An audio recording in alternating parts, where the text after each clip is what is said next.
Service in Nashville has issued a severe thunderstorm warning for southwestern Dixon County in Middle Tennessee, northeastern Perry County in Middle Tennessee, eastern Humphreys County in Middle Tennessee, Hickman County in Middle Tennessee, until 5:30 p.m. Central Daylight Time.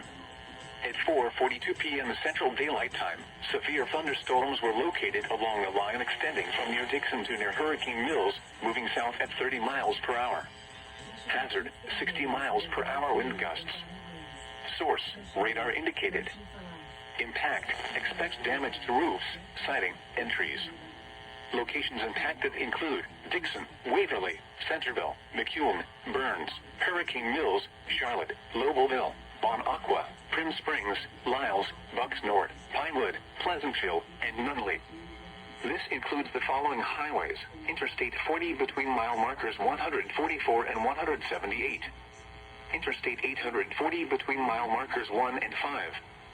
For your protection, move to an interior room on the lowest floor of a building.